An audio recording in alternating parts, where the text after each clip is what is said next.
नमस्ते दोस्तों, वो पीढ़ी जिसे अक्सर नाकाम कहा जाता है, जो कुछ भी नहीं कर पाएगी कहा जाता था, वही जनरेशन जेड ने अब नेपाल की सरकार गिरा दी है।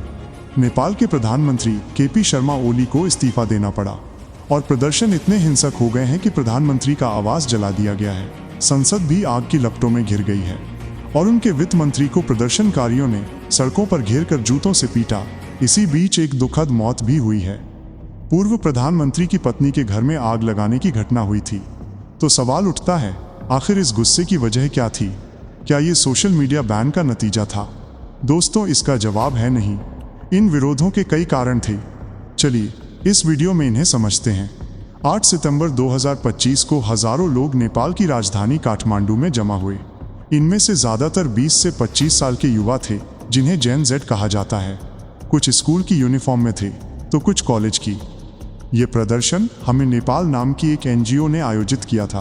प्रदर्शनकारी काठमांडू के बीचों बीच मैतीघर मंडला नाम के एक प्रतीकात्मक स्थल से संसद की तरफ मार्च कर रहे थे। ये एक लगभग शांतिपूर्ण और अहिंसात्मक मार्च था, लेकिन सरकार ने प्रदर्शनकारियों को रोकने के लिए पुलिस तैनात कर दी। पुलिस ने जल तोप, आंसू गैस और रबर की गोलियां इस्तेमाल की। धीरे धीरे इसके चलते पुलिस और प्रदर्शनकारियों के बीच झड़पें हो गईं।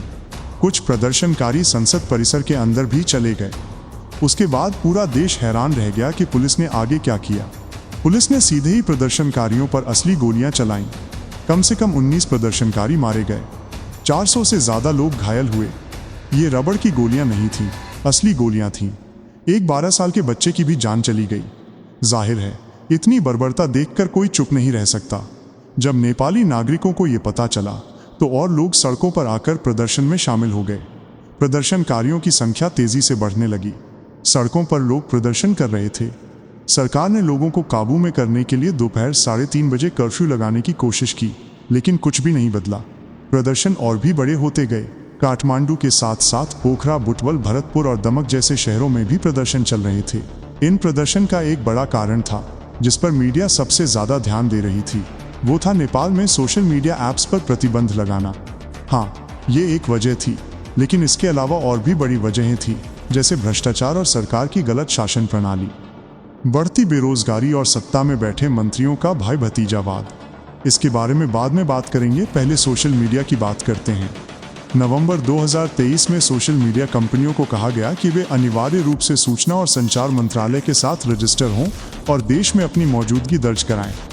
नेपाली सरकार का कहना था कि ये कदम नफरत फैलाने वाली बातें, फेक न्यूज़, धोखाधड़ी और अन्य साइबर अपराधों को रोकने के लिए ज़रूरी है, इसलिए सरकार ये कर रही थी।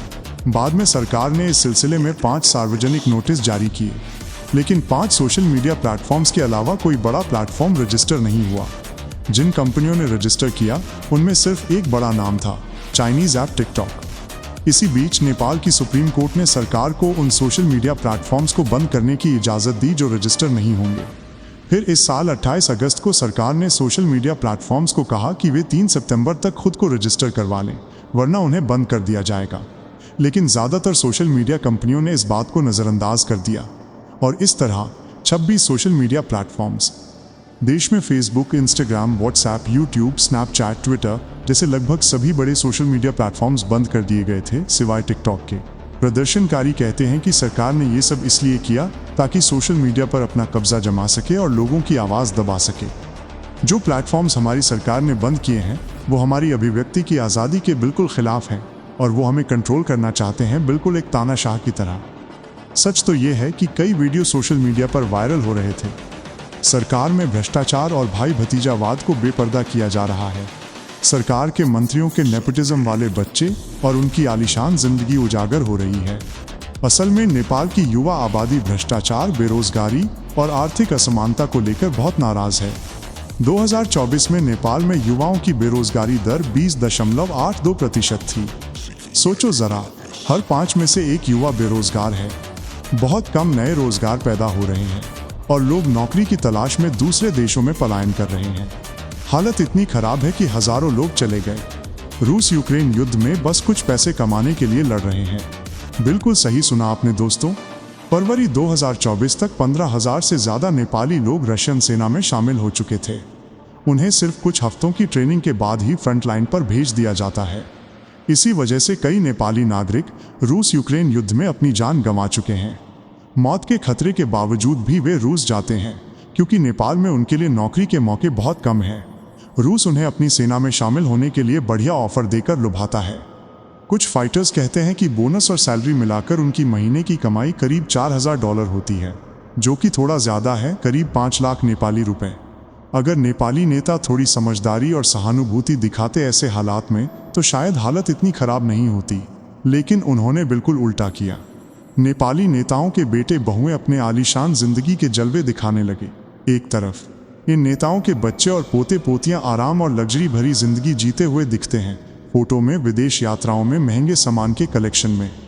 लोगों ने इस विडंबना को सोशल मीडिया पर देखा और इस पर बात करनी शुरू कर दी। #NepoKids ट्रेंड करने लगे। बाद में जब सोशल मीडिया ऐप्स बैन हुए तो नेपाली यूजर्स ने टिकटॉक पर ऐसे वीडियोस की बाढ़ ला दी। ये वीडियोस नेपाली युवाओं के द्वारा बनाए गए थे। इन वीडियोस में एक सीधा सा मुकाबला दिखाया गया है। आम नेपाली लोगों की रोजमर्रा की मुश्किलों को राजनेताओं के बच्चों की आलीशान लाइफस्टाइल से तुलना की गई है। ये नेपो किड्स डिजाइनर कपड़े पहनते हैं और अपनी लग्जरी कारों का दिखावा करते हैं। #NepoKids और #NepoBaby टिकटॉक पर भी ट्रेंड करने लगे। 8 सितंबर के प्रदर्शन से कुछ पोस्टर्स ने ये बात उठाई थी। राजनीतिज्ञों के बच्चे विदेश से गुच्ची बैग लाते हैं और आम लोगों के बच्चे ताबूत में लाए जाते हैं। ये रूस यूक्रेन युद्ध में मारे गए नेपाली लोगों की बात कर रहा था। दोस्तों, अगर आपको किसी ताज़ा खबर के बारे में सवाल पूछना है तो आप सीधे AI फिएस्टा से पूछ सकते हैं, क्योंकि अब AI फिएस्टा में वेब सर्च की सुविधा लाइव हो गई है।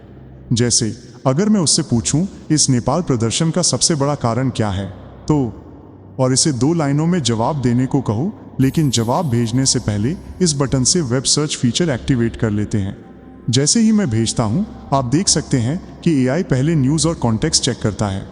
इस अपडेट में स्पीड और परफॉर्मेंस में भी काफ़ी सुधार हुआ है, जो आपको महसूस होगा। साथ ही गूगल का नया इमेज जनरेशन मॉडल नैनो बनाना, जो कुछ हफ्ते पहले आया था, अब AI फिएस्टा में जुड़ गया है। ये एक शानदार मॉडल है जो एडिटिंग को बहुत आसान बना देता है। चलो मेरे पिछले वीडियो का एक थंबनेल अपलोड करते हैं और उसे मुझे पढ़ने का चश्मा पहनाने के लिए कहते हैं। जैसे ही मैं जनरेट इमेज पर क्लिक करता हूँ, ये आउटपुट दिखाई देता है।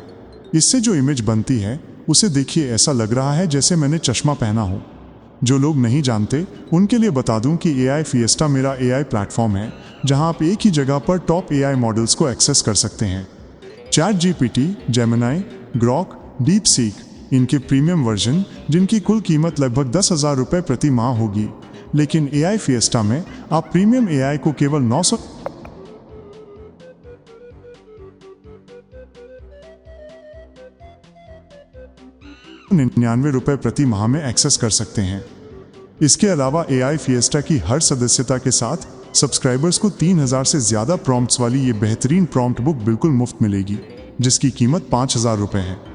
अगर आपने अभी तक सदस्यता नहीं ली है तो आप नीचे दिए गए विवरण में दिए गए लिंक का इस्तेमाल करके इसे अभी देख सकते हैं या इस QR कोड को स्कैन कर सकते हैं। इसके अलावा नेपाल में भ्रष्टाचार एक बड़ी समस्या है। नेपाल का युवा उन्हीं मुट्ठी भर 70 साल के नेताओं से निराश है। वे बारी बारी से सत्ता में आते हैं। मार्च में इस मुद्दे पर विरोध प्रदर्शन हुए थे। कई लोगों ने कहा कि नेपाल का गणतंत्र बनने का प्रयोग विफल हो गया और शायद उसे फिर से राजतंत्र में लौट जाना चाहिए। गौरतलब है कि लोग राजनेताओं से इतने निराश हो चुके हैं कि वे लोकतंत्र को खत्म करके राजतंत्र की स्थापना करने के बारे में सोचने लगे हैं। दोस्तों, 2008 से पहले नेपाल एक राजतंत्र था।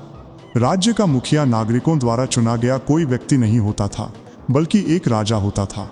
उनके अंतिम शासक राजा ज्ञानेंद्र थे। उन्हें उखाड़ फेंकने के लिए 2 बड़े आंदोलन हुए, 2006 की लोकतांत्रिक क्रांति और वर्षों से चला आ रहा माओवादी विद्रोह। 28 मई 2008 को राजशाही का आधिकारिक रूप से अंत हो गया और नेपाल एक संघीय लोकतांत्रिक गणराज्य बन गया।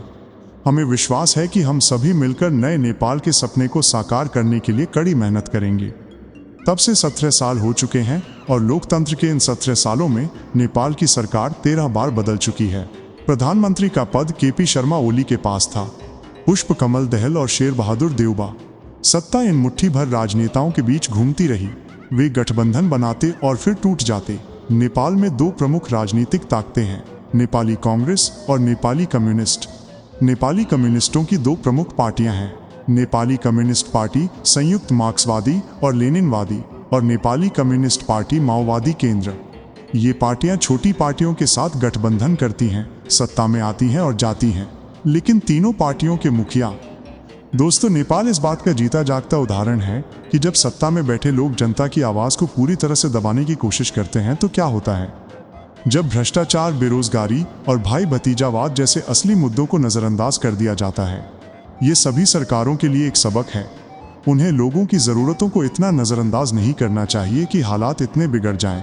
क्योंकि दोस्तों, ये भी उतना ही सच है कि अगर हालात इतने बिगड़ जाएं तो देश में कानून व्यवस्था बहाल करना वाकई मुश्किल हो जाता है। कुछ लोकतंत्र विरोधी समूह इन विरोध प्रदर्शनों का इस्तेमाल कर रहे हैं राजशाही वापस लाने की बात करना, लेकिन ये गलत होगा। समाधान हमेशा लोकतांत्रिक व्यवस्था में ही खोजना चाहिए और मुझे उम्मीद है कि नेपाल एक शांतिपूर्ण और दीर्घकालिक समाधान पर पहुंच पाएगा। अगर आप इस बात की प्रेरणा ढूंढ रहे हैं कि किसी राष्ट्र को सही दिशा कैसे दी जा सकती है, तो आप ये वीडियो देख सकते हैं जो सिंगापुर पर एक केस स्टडी है।